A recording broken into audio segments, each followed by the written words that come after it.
mais que abundante, supre as minhas necessidades.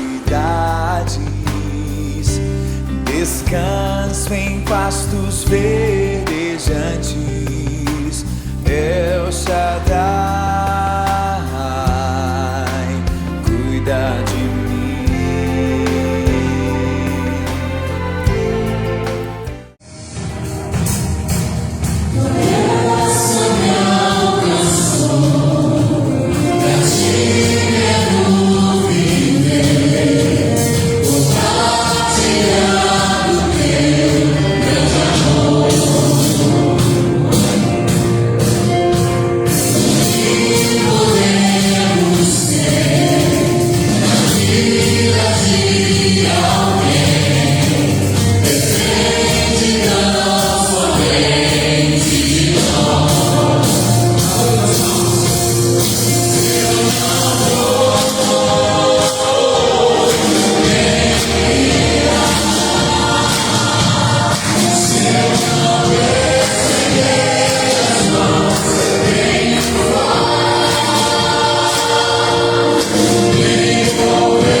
Meu Deus, meu Pai, me coloco em Tua presença para te pedir pela vida dos missionários que estão em campo.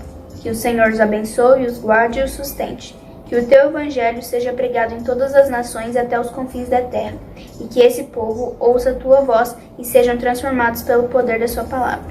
Abençoe as crianças que desde cedo terão o privilégio de ouvir e te conhecer. Que nada lhes falte e que teu evangelho seja a porta de transformação para vidas. Obrigada, meu Deus, pela vida dessas pessoas de coragem que levam sua palavra para quem ainda não conhece. Essa é a minha oração, em nome de Jesus. Amém.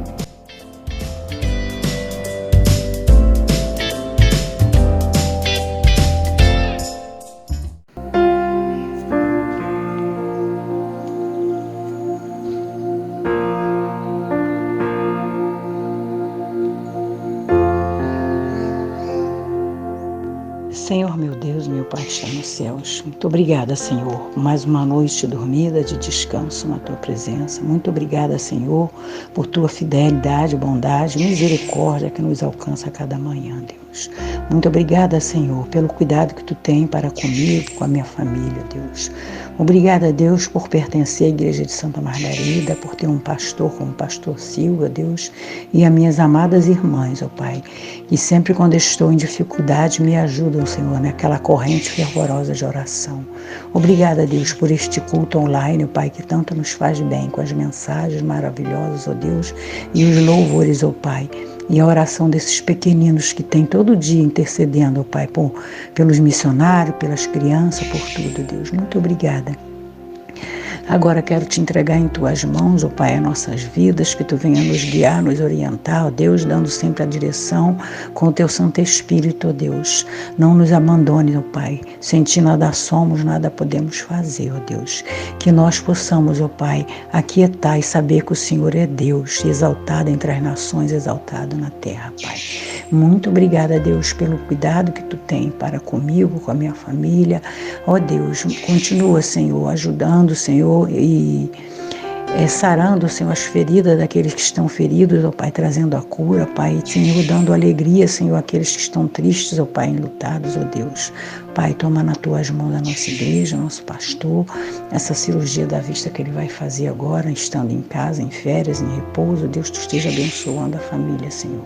E os demais pastores também da nossa igreja, Deus. Toma cada um em Tuas mãos e as famílias da nossa igreja, as criancinhas, Senhor, os ministérios da nossa igreja, Pai. O Erasmo, Pai, que com tanto amor e carinho sempre manda esses cultos online para nós. Muito obrigada, Deus. Ser conosco nessa vacina, Deus, Tu esteja no controle também, que essa vacina venha, Senhor, resolver, Senhor, essa situação de a gente estarmos, ó Pai, longe um dos outros, ó Deus, que nós possamos viver ao convívio, viver o nosso normal, ó Pai, de estar livre para ir estar na igreja, para estar Te louvando, para estar visitando a família, a parentela. Abençoa, Senhor, estes cientistas, ó Deus. Toma cada um nas Tuas mãos. Dá-nos um dia na Tua presença. É o que eu Te peço e agradeço em nome de Jesus. Amém.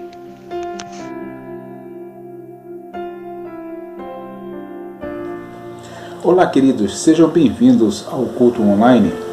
Em Daniel, capítulo 6, verso 4, diz o seguinte: os supervisores e os sátrapas procuraram motivos para acusar Daniel em sua administração governamental, mas nada conseguiram. Não puderam achar nele falta alguma, pois ele era fiel, não era desonesto nem negligente. A gente está falando de Daniel no Império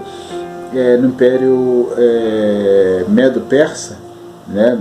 Daniel, escravo, e ele não deixou de ser excelente, não deixou de ser fiel, não deixou de ser cuidadoso, trabalhador, né? Daniel era uma pessoa excelente, a própria palavra fala, e o próprio rei, né, no caso ali o Dario, percebia isso, que Daniel era excelente e se destacava, e com isso criou inimizades, criou descontentamentos dos seus amigos, né, invejas, né? Mas na realidade o importante é a gente estar sempre fazendo o bem, estar sempre fazendo o melhor. Eu lembro muito bem do meu primeiro emprego. Eu trabalhava numa empresa muito boa, né, e era uma empresa consolidada, Para um rapaz de 20 anos eu recebia bem, né? O salário não chegava a dois salários mínimos, mas com hora extras, né? E algumas outras recompensas, chegava a quase 3 salários. Né? E aí a desvantagem desse trabalho é que era de noite, né? 4 noites e folgava uma, isso independente de sábado e domingo. Então eu só tinha um domingo de folga por mês, então era um pouco complicado. Mas eu trabalhei 4 anos nessa empresa até que eu não quis mais, e aí eu pedi para ser mandado embora, e assim fui. E aí 15 dias depois uma vizinha falou assim: poxa, você está sem emprego, meu genro trabalha numa empresa, ele pode colocar lá, você quer? Eu quero. Eu fui nessa empresa, era o maior distribuidor de autopeças do Rio de Janeiro, e eu fiz lá minha ficha e tal. Depois que eu preenchi a ficha, eu perguntei ao rapaz do RH, qual o salário aqui? Aí ele falou assim: aqui é piso nacional de salários. Piso nacional de salário, ou seja, salário mínimo. E aquilo ficou na minha cabeça: rapaz, eu saí da empresa boa para ganhar um salário mínimo. Acho que tá bom, vamos lá.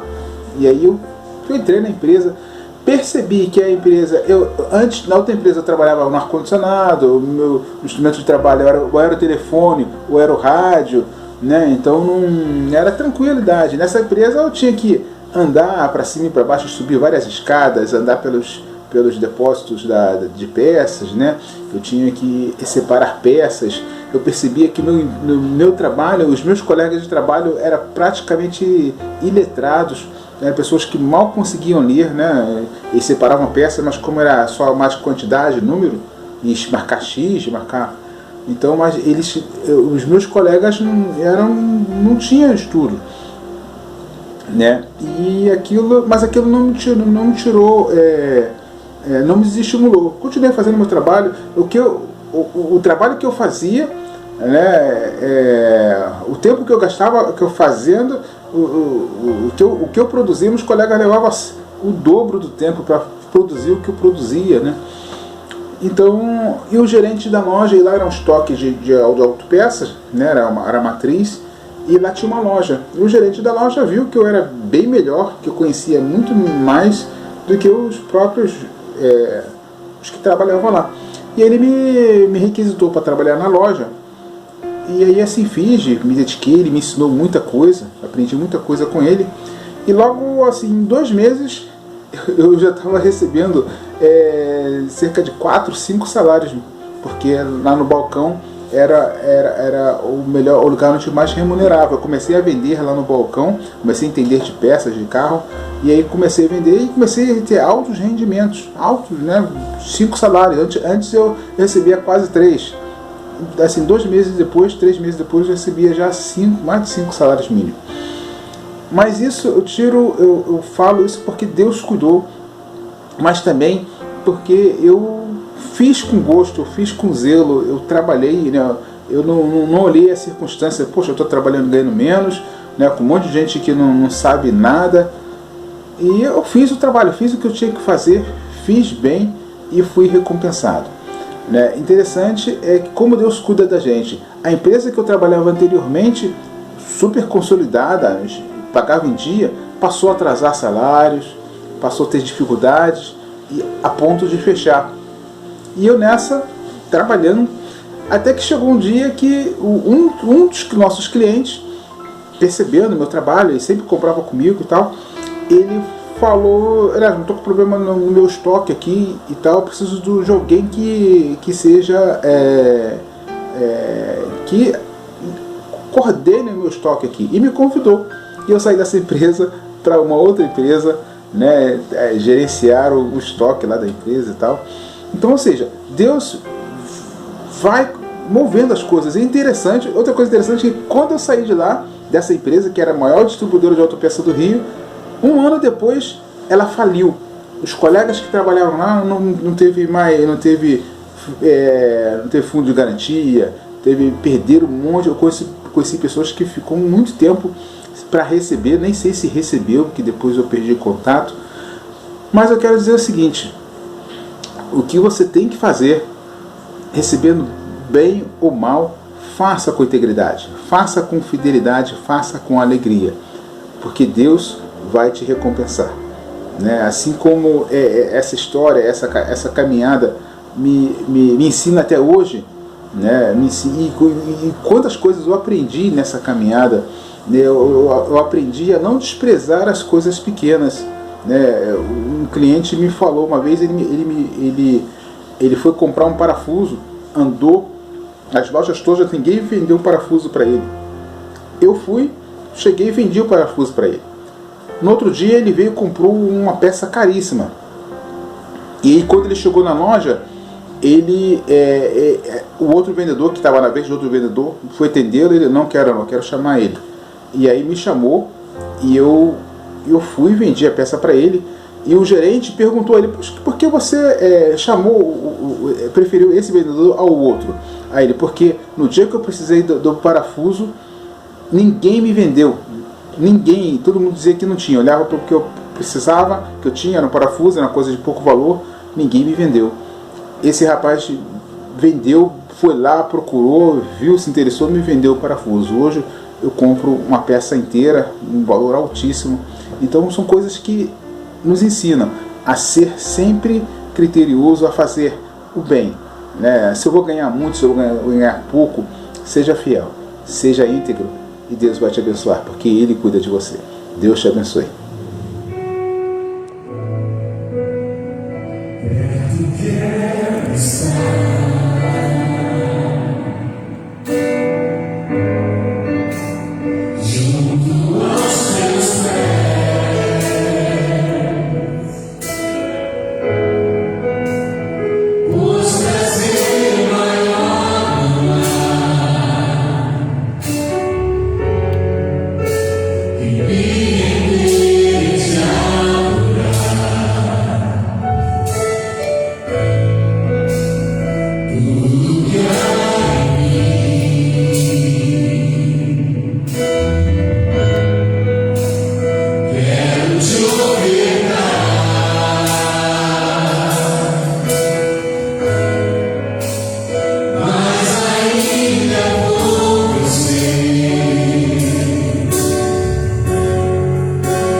Sou a menos